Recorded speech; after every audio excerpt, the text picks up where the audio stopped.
From the case notes of Dr. Gerbil Argan, Psych Brotherhood. 1. Artemis Fowl, once self-proclaimed teenage criminal mastermind, now prefers the term juvenile genius. Apparently he has changed. Note to self, harumph. 2. For the past 6 months, Artemis has been undergoing weekly therapy sessions at my clinic in Haven City in an attempt to overcome a severe case of Atlantis complex, a psychological condition that he developed as a result of meddling in fairy magic. Serves him right, silly mudboy. 3. Remember to submit outrageous bill to lower elements police. 4. Artemis appears to be cured, and in record time, too. Is this likely? Or even possible? 5.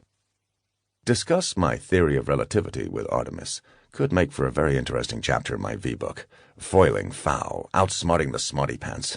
Publishers love the title. Ka-ching! 6. Order more painkillers for my blasted hip.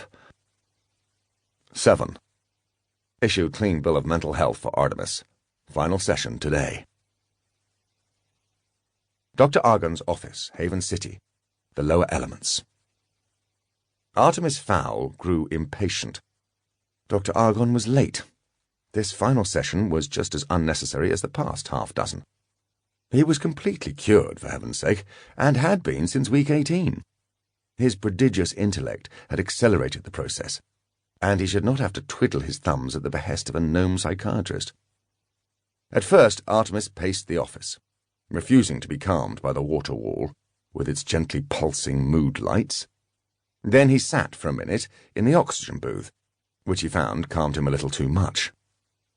Oxygen booth, indeed, he thought, quickly ducking out of the chamber. Finally, the door hissed and slid aside on its track, admitting Dr. Gerbil Argan to his own office. The squat gnome limped directly to his chair. He dropped into the embrace of its padding, slapping the armrest controls until the gel sack under his right hip glowed gently. "Ah," he sighed. "My hip is killing me. Nothing helps, honestly. People think they know pain, but they have no idea." "You're late," noted Artemis in fluent gnomish, his voice devoid of sympathy. Argan sighed blissfully again as the heated chair pad went to work on his hip. "Always in a hurry, eh, mudboy? Why didn't you have a puff of oxygen or meditate by the water wall? Hey, monks swear by those water walls."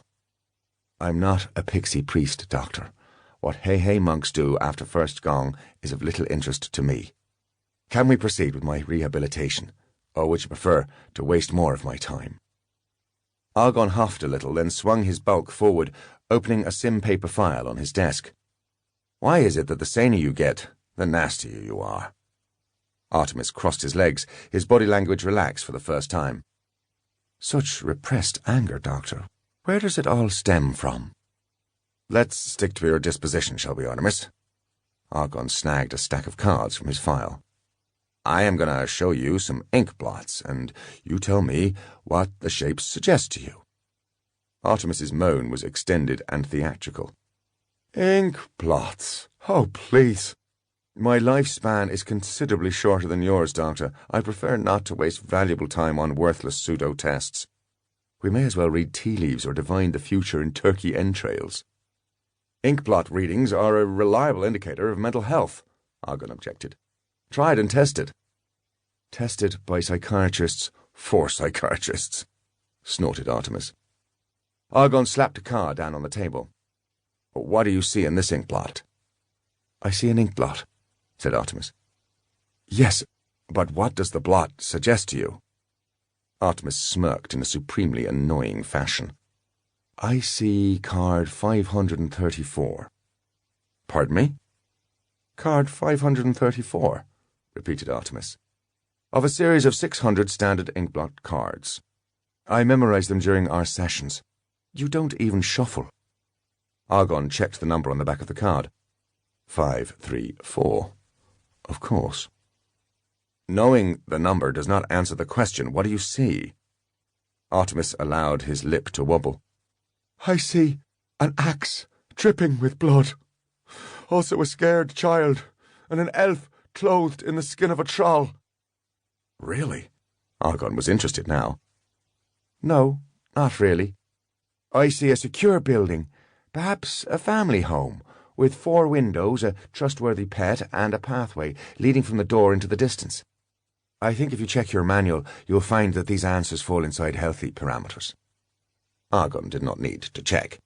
The mud boy was right, as usual. Perhaps he could blindside Artemis with his new theory. It was not part of the program, but might earn him a little respect. Have you heard of the theory of relativity? Artemis blinked. Is this a joke? I have travelled through time, Doctor. I think I know a little something about relativity. No, not that theory. My theory of relativity. It proposes that all things magical are related and influenced by ancient spells or magical hotspots. Artemis rubbed his chin. Interesting.